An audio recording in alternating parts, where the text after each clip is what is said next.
my friends. It's your tour guide to the sci-fi side, me, Preston E. And my Back to the Future shirt is in a wash today, so I decided to wear the Ghostbusters shirt instead, proving to you that I do have other shirts in my wardrobe. And today's a special occasion anyway, so why not get a fresh shirt out for the special occasion of taking a look at Mystery Science Theater's 20th anniversary, a.k.a. the Volume 13 collection.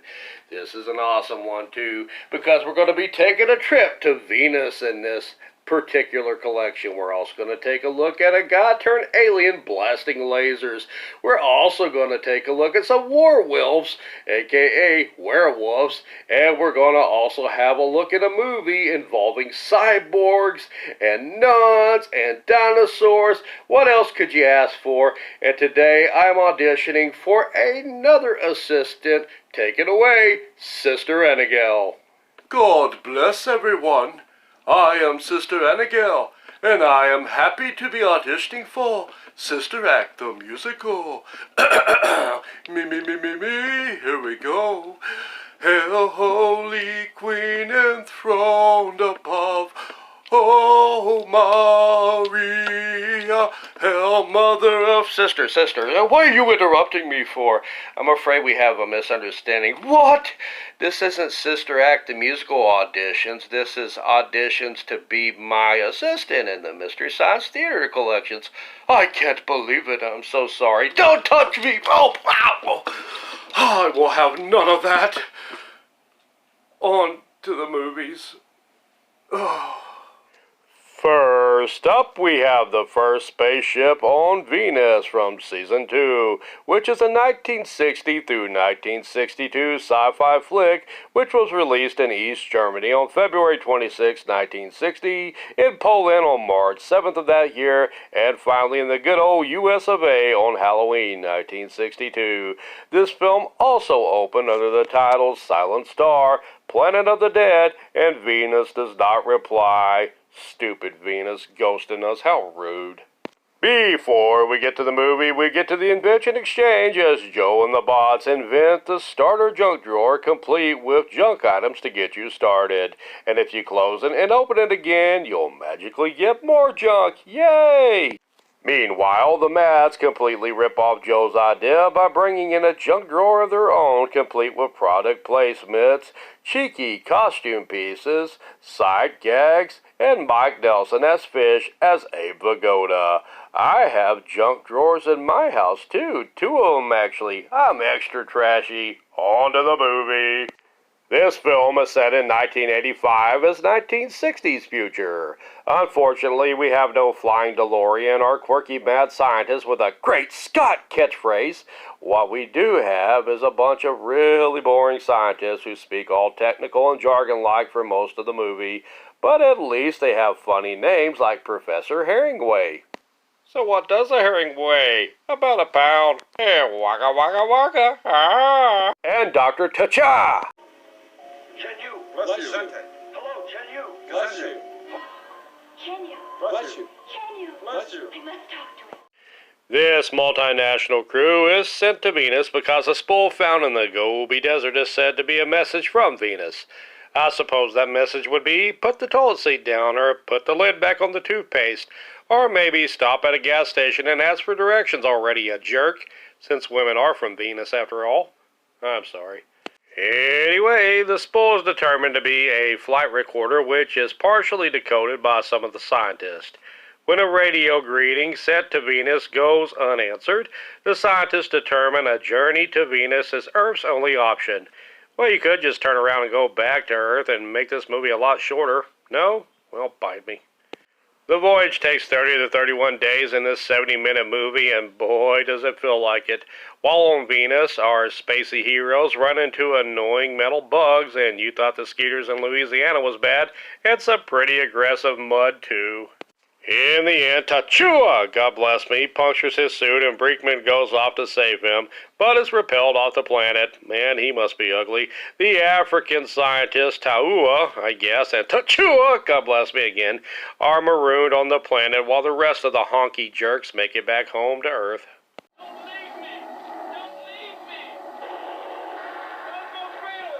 Don't go freedom! least he's taking it like a man. We have called him, but at the moment there is no reply. There's an angry black gentleman on line 1. This movie has some weird people wearing different letters of the alphabet. I suppose the A suits were the gifted students, while the people wearing the M's meant the morons that got held back. Oh, by the way, did I mention that the astronauts in this movie sometimes dress as teddy bears, and there's a chess-playing robot? I didn't? Well, I meant to. They got that going for them, which is nice. This movie can be a slog to get through with its rambling, bland, technical dialogue and many slow spots, but the pretty color, visuals, and the interesting Venus creatures in the end compels me to give the second planet from the sun a 2 out of 5. SOL Bones. Look at them a-hoes dance. Up next is Laser Blast from the Short and Sweet, Season 7. The movie sees little green clay-looking phallic symbol aliens landing on Earth and shooting a green-skinned man not named Bill Bixby, which disintegrates his body and leaves behind the laser cannon he had attached to his arm and a pendant too that he was wearing. Meanwhile, teenager Billy Duncan finds out his single mom is leaving on vacation without him. His girlfriend Kathy's crazy grandpa, Colonel Farley, refuses to let him see her. To further give him a worse case of teenage angst, bullies named Chuck and Froggy harass him, as do 2 police officers who give him a speeding ticket. Man, when you're bullied by the nerdy guy from Greece, it's not a good look for you. Hey, Eugene! The bummed out Billy gets all happy, though, when he finds the cannon and pendant blasting the crap out of things and disintegrating them. A true cure-all for the teenage broken heart. The doofbutt aliens are sent back to Earth by their frustrated boss when the 2 space twits realize they left the gun and pendant, which is now possessed by a hormonal teen. Billy puts the laser gun to good use as he explodes the car of bullies Chuck and Froggy, who tries to rape Kathy, but the 2 numbnut Neanderthals barely escape the car. Billy visits Dr. Mellon when he is feeling sick. The doctor surgically removes a metal disc from Billy's chest and calls the police to investigate the strange object. Billy goes bananas and goes through some changes, and not the usual teen changes either, as his skin turns green that night. He opens fire on Dr. Mellon's car and kills him. He also kills the 2 deputies who bullied him and gave him a speeding ticket earlier. And he kills bullies Chuck and Froggy as well by blowing them up in their new car. These clowns have the worst luck with wills. Billy Boy also attacks Kathy, as he now has a set of deformed teeth to go with his new green skin. Sheesh, and prom night's just around the corner too. This blows. Government official Tony Craig and Kathy later find Billy going on a rampage in the city, firing at random objects and killing some dude after stealing his van. The little green aliens shoot Billy, destroy the laser cannon, and peel out in their spaceship as Kathy cries over Billy Boy's dead body. It's not easy being green. This episode marks the final appearance of Dr. Clayton Forrester in the original series run, whose funding has been cut, so he cuts the umbilicus from the SOL, cutting it loose as he and Mama Pearl move out of Deep 13. Dr. Forrester sabotaged the ship so it would crash on Earth, killing everyone on board, which would be a depressing and explosive way to end the series. However, Gypsy and Tom fixed the ship so they have thrusters, but no control, moving it into deep space.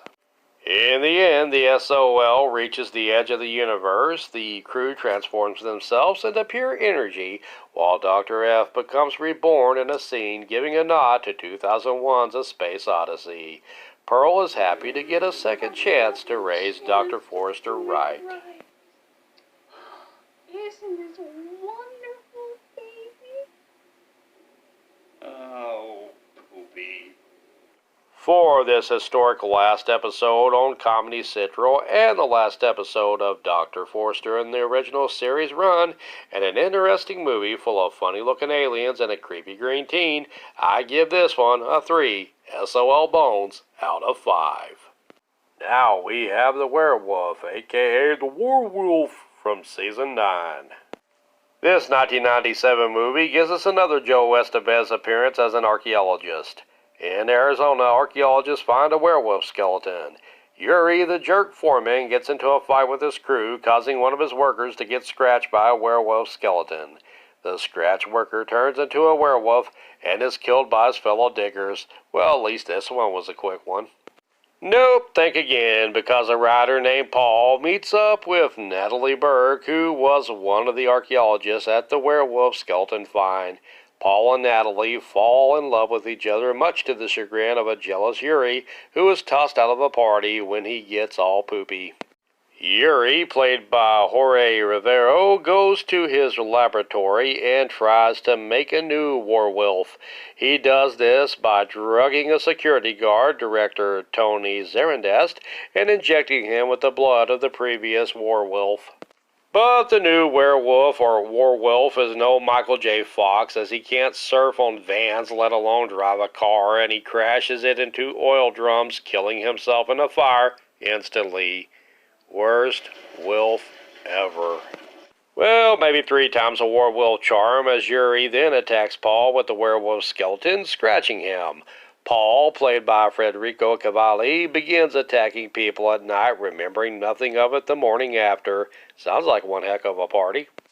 Yuri wants to capture Paul Wolf and run tests on him, but Paul kills Yuri. Now he reunites with Natalie, who is a werewolf herself. I guess the two have a howling good time together. I hate myself for that one. This movie is just a hoot of riff fodder, as Mike and the bots have a howling good time making jokes about Joe Estevez and the way Adriana Miles as Natalie Berg delivers her lines. This is absolutely fascinating. Right. Here's the wind-up and the pitch. Werewolf? No, werewolf. Where? Say it.